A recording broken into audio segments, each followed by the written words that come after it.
మొదటి దెయ్యం సంతోష్ రావట. గుంపు మేస్త్రికి ఆయన ప్రధాన గూఢాచారట. కేసీఆర్ తినే ఇడ్లీ సమాచారాన్ని సైతం రేవంత్ రెడ్డికి చేరవేస్తాడట. ఉద్యమకారులను కేసీఆర్కు దూరం చేసిన దుర్మార్గుడట. సంతోష్ రావు గురించి నిన్న కవిత మాట్లాడుతాను.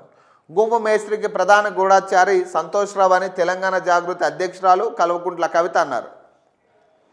నిజామాబాద్లో గంజాయి ముఠా దాడిలో తీవ్రంగా గాయపడిన ఎక్సైజ్ కానిస్టేబుల్ సౌమ్యను, ఆమె కుటుంబ సభ్యులను హైదరాబాద్లోని నిమ్స్ హాస్పిటల్లో మంగళవారం కవిత పరామర్శించారు. సౌమ్య కుటుంబానికి అండగా ఉంటామని హామీ ఇచ్చారు. అనంతరం ఆమె మీడియాతో మాట్లాడుతూ కేసీఆర్ ఫామ్ హౌస్లో సగం ఇడ్లీ తిన్నారా, పూర్తిగా ఇడ్లీ తిన్నారా అన్న సమాచారాన్ని సైతం గుంపు మేస్త్రికి చేరవేసేది సంతోష్ రావు అని ఆరోపించారు. కేసీఆర్కు ఉద్యమకారులను, అమరవీరుల కుటుంబాన్ని దూరం చేసిన దుర్మార్గుడని ఆగ్రహం వ్యక్తం చేశారు. ఆ పాపం ఖచ్చితంగా ఈ దుర్మార్గుడికి తగులుతుందన్నారు. గద్ద లాంటి వారిని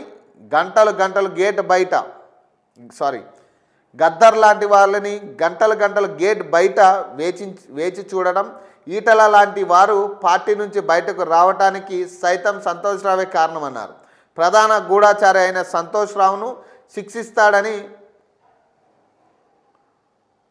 తాను నమ్మటం లేదని, ఆయనను సిట్ పిలవడం మంచిదే కానీ ఆయనకు శిక్ష పడడం అనుమానమేనని అన్నారు.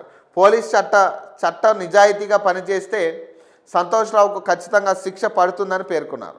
రాజకీయ ఒత్తిళ్లకు లొంగకుండా పోలీసులు తమ పని చేయాలని విజ్ఞప్తి చేశారు. అలాగే తాను చెప్పిన దెయ్యాల్లో మొదటి దెయ్యం సంతోష్ రావు అని స్పష్టం చేశారట. ఆయనకు హరీష్ రావు, కేటీఆర్ ఎందుకు ఒత్తాస పలుకుతున్నారో అర్థం కావడం లేదట. ఇప్పుడు ఇవేం చెప్తా ఉంది, ప్రధాన పాత్ర అన్ని విషయాల్లో కేసీఆర్ విషయాల్లో ప్రధాన పాత్ర పోషించిన సంతోష్ రావే. ఆ రాడు గద్దర్ని గంటలు వెయిట్ చేయించడానికి కారణం, ఈటల రాజేంద్ర బయటకు పోవడానికి కారణం సంతోష్ రావే. మొట్టమొదటి దెయ్యం, నేను చెప్పిన ఇద్దరు దెయ్యాల్లో మొట్టమొదటి దెయ్యం సంతోష్ రావే అని చెప్తా ఉంది. సో ఆ దుర్మార్గుడని ఆమె చెప్తా ఉంది.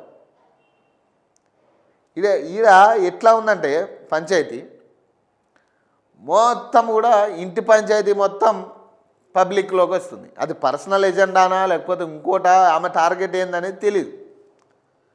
ఇప్పుడు ఇంకోటి చెప్తా ఉంది, రేవంత్ రెడ్డి